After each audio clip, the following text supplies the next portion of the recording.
My name is Samantha, and I'm here to speak out. The main claim in this video is that in the past, people have been polluting the ocean. But a few decades ago, we finally realized that it was a problem, thankfully.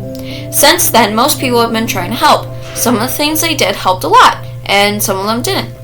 Now, you might be wondering, how does this connect to debate and diplomacy? Well, the debate part is, some people think it's not worth to stop, and some people do. Take one of my classmates, for example. He said to me, "What's the point? The oceans are too big and there's too much trash. There's no way we can get all of the trash out of there. Plus, we're humans. We're meant to pollute." Well, he is right about a few things. We can't get all of the trash out there, and we can't reverse our mistakes. But we're not meant to pollute. We can stop our addiction to pollution, and it's not gonna be easy, but we can stop it. It's not impossible. The reason that I think this is because something I called the 3 E's. 1, effective laws and policies. 2, enforcement. And 3, education. All of these are something that prove people are trying to reverse their ways. The first one is effective laws and policies. This is proof that people are trying to change their ways, because who would make a law about marine pollution and how you can't do this without when they don't even care about it? I mean, it's kind of dumb. Actually, one of the laws is the London Convention. The London Convention's purpose is to control and prevent marine pollution by restricting what can be dumped into the sea. They made this possible by using a black and gray list approach. The black list has specified stuff that could not be dumped into the ocean at all. Never. The gray list has specified stuff that could only be dumped into the ocean with a permit, and you have to follow very strict rules. Very strict. Everything else could be dumped as long as you're allowed to. I myself don't think that this is a good enough law. You should never be able to dump anything into the ocean, and you should be very strict about it. But it's not my choice. We need to work together to make that choice. The second one is enforcement. This is also proof that people are trying to change their ways, because who would make a law and then if somebody breaks that law would sue them $50,000 and they don't even care about it? I mean, that's not very nice. But anyways, one of the enforcement examples is also the London Protocol. The London Protocol lets the EPA, Environmental Protection Agency, sue no more than $50,000 for every time somebody breaks their law. The Coast Guard has to keep watch on the area to make sure no one is dumping the trash. Another example is the Exxon Flax oil spill. It's basically the ship that got broken and spilled a ton of oil into the marine ocean and destroyed a lot of the marine environment. But the Exxon Flax ship was repaired and returned to work after a year.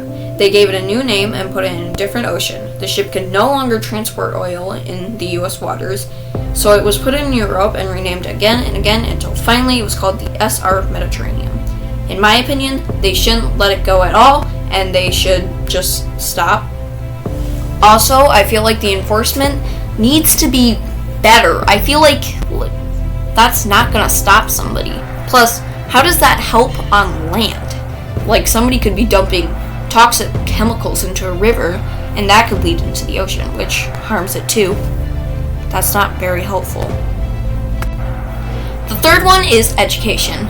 The reason I think that this is proof that people are trying to change their ways because who would tell somebody about this huge thing that's going on in the ocean and not even care about what's going on themselves?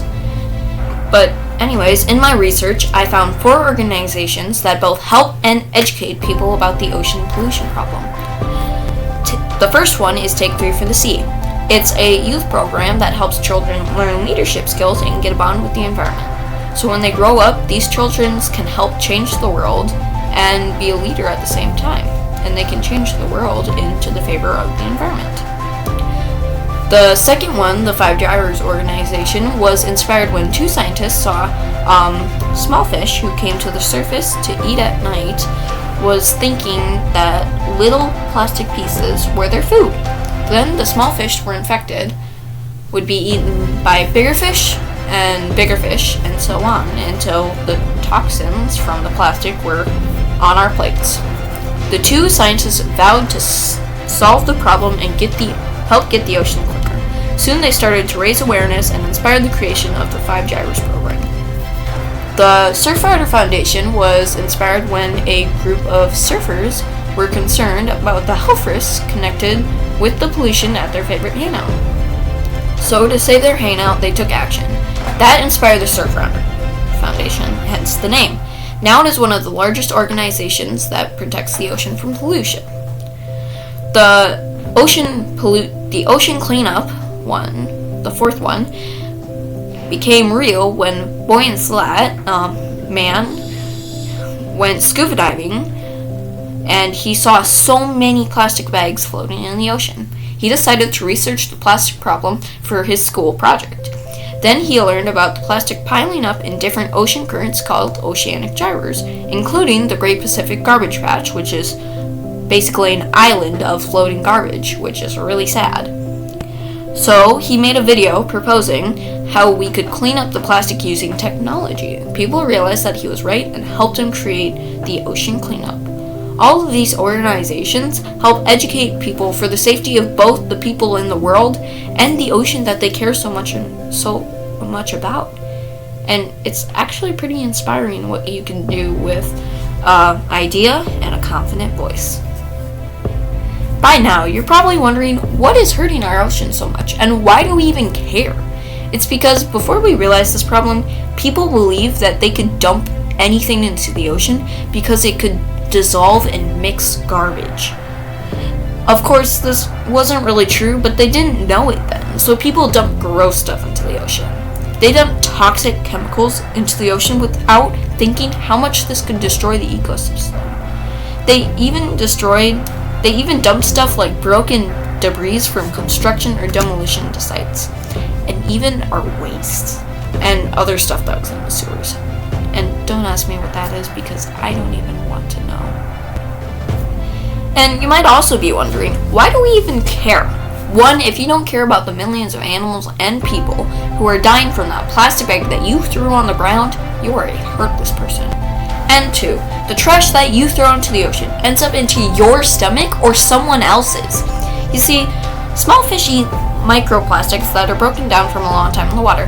Little fish eat that, then the little fish get eaten by bigger fish, which be eaten by bigger fish, and so on until they are on your plates. So we have to do something about it. And by we, I don't mean you, I don't mean the government, I mean all of us. We have to work together to help. And we are gonna help. Just by picking up trash when you see it. Just by recycling, by respecting ecosystems, and inspiring others to do the same, we can help. You know, my classmate, he's right. We can't undo the past, and we can't completely change what we did. But we can try and work hard to stop our pollution problems. And we might even be able to clean up a lot of the plastic in the ocean if we try. We owe it to this world to survive and help it feel better. We can't reverse all the things we did in our past, but we can at least try to make it better for future generations. Thank you for listening. Goodbye.